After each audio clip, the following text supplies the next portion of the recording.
अस्सलाम वालेकुम friends, welcome to cottage short. आज हम जी करने लगे हैं लेसन नंबर 24 सोशियोलॉजी का। And now onwards I promise कि अब सिर्फ सोशियोलॉजी के लेक्चर्स कवर होंगे क्योंकि आप लोगों को आएगा सोशियोलॉजी के लेक्चर्स की ज़्यादा ज़रूरत है बाकी लेक्चर्स से।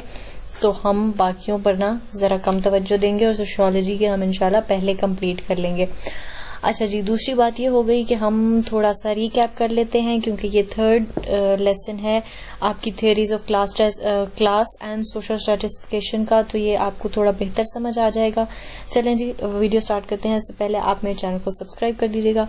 अच्छा जी, सबसे पहले हमने पढ़ी कार्ल मार्क्स की थ्योरी। कार्ल मार्क्स की थ्योरी ये कहती थी कि जी आपके पास जो है बुर्गोइस होते हैं और पॉलिट्रेट्स होते हैं, वो जो प्रोडक्शन का मीन या सोर्स ओन करते हैं, और वो होते हैं जो लेबर होती है और वो वहां पर काम करती है।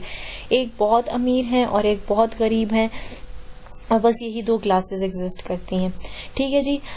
उसके बाद हमारे पास आए जी कार्ल मार्क्स ने कहा कि जी वेबर आए हमारे पास। वेबर ने कहा कि जी नहीं, ऐसा नहीं है। हर किसी को उसकी जो है वो क्वालिफिकेशन के मुताबिक, उसके स्टेटस के मुताबिक, उसकी पावर के मुताबिक ट्रीट किया जाता है, और बहुत सारी क्लासेस बीच में एग्जिस्ट करती हैं। सिर्फ आपके पास रिच एंड पुअर क्लासेस नहीं है। तो बीच में काफी सारी क्लासेस को उन्होंने डिस्कस किया और उन्होंने कहा कि जी डिपेंड करता है कि कोई इंसान किस किस्म के स्किल्स ओन कर रहा है, किस किस्म की एजुकेशन ओन कर रहा है, और ये सब उसकी सोसाइटी में पोजीशन को डिसाइड करता है। ठीक है जी। अब लेसन नंबर 4 हमारे पास आया है with last theory of social stratification, जो कि हमें दी थी वेल्बर्ट मोर ने और कैंसले डेविस ने। इसको कहा जाता है डेविस एंड मोरे अप्रोच या मोरे की थियरी। ठीक है जी। इन्होंने कहा था कि जी आपका सोशल स्ट्रेटिफिकेशन जो है ये बहुत बेनिफिशियल है सोसाइटी के लिए। अब किस तरह बेनिफिशियल है वो इन्होंने हमें बताया, हम वो देख लेते हैं। ठीक है जी। पहले ये कहते हैं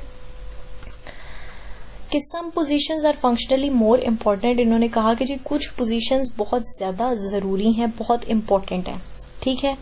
दूसरा इन्होंने कहा कि some roles can only be taken by certain individual. जाहिर है इनका मानना ये था कि भाई जैसे अगर आपके घर में कोई नल वगैरह खराब हो जाएगा तो वो आपके आके प्लम्बर ही ठीक करता है, वो सिविल इंजीनियर आके ठीक नहीं करता। ठीक है जी। तो मतलब कुछ ऐसे काम हैं जो स्पेसिफिक लोग ही करते हैं। आजकल जो हालात चल रहे हैं उसमें तो सिविल इंजीनियर भी आके आपको नल ठीक कर सकता है, लेकिन जो मतलब आज के हालात को छोड़ के नॉर्मली देखा जाए तो उन्होंने कहा कि सब रोल परफॉर्म करने के लिए लोगों की जरूरत है। जाहिर है अगर सारे लोग जो है वो ऑफिसेज में बैठ जाएंगे तो कंस्ट्रक्शन जो लेबर होती है वो कौन होगा, वो बाकी काम किस तरह नहीं चलेंगे। तो सम रोल्स जो है ऐसे हैं जो सर्टन लोग ही करते हैं।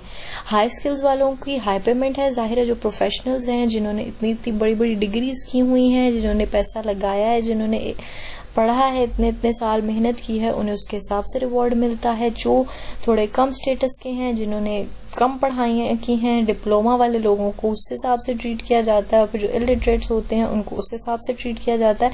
तो that's all about their skills, और हम कह सकते हैं कि उनकी मेहनत का एक तरह से उनको सिला मिलता है, और उस मेहनत के सिले में इनको स्टेटस मिलता है। आखिरी में वो कहते हैं कि जी stratification ensures that the most appropriate people are selected for high reward jobs. मतलब ये कि स्ट्रेटिफिकेशन उनके अकॉर्डिंग सबसे अच्छी चीज है, क्योंकि उसके जरिए आप सबसे एक्यूरेट बंदे को आप हाई जॉब्स के लिए डिसाइड कर पाते हैं, और जो इतना एक्यूरेट नहीं है या जिसके पास कम एजुकेशन है या जिसके पास कम अंडरस्टैंडिंग है, आप उसको कम ही ग्रेड करते हैं। ठीक है जी। तो ये बातें इन्होंने आपके साथ की हैं, और उसके अलावा इन्होंने लास्ट में कहा है कि जी मेरिटोक्रेसी सिस्टम इज फंक्शनल। मतलब जो गवर्नमेंट का सिस्टम है वो फंक्शनल है, और ऐसा नहीं to alter it is misguided. मतलब हम जो समझते हैं कि जी गवर्नमेंट में हम कहेंगे कि जो इतने काबिल लोग नहीं होते उनको भी ऊपर ले आया जाता है, और फेवरेटिज्म और नेपोटिज्म का जो काम होता है वो कहते हैं कि ये मिसगाइडेंस है। ऐसा नहीं होता जी, बिल्कुल भी इस तरह का नहीं होता। ये थे इनके हम कहेंगे कि इनके पॉइंट ऑफ व्यू था। ठीक हो गया जी। अब इन पे क्रिटिसिज्म आया, बहुत ज्यादा क्रिटिसिज्म आया, सॉरी जी। इन पे बहुत ज़्यादा क्रिटिसिज्म आया है। और क्रिटिसिज्म क्या है कि ये पहले तो उन्होंने ये कहा कि कोई इंसान ये कैसे डिसाइड कर सकता है कि कोई पोजीशन ज़्यादा फंक्शनल है और कोई पोजीशन कम फंक्शनल है, मतलब ये डिसाइड करने का क्राइटेरिया क्या है, ठीक है।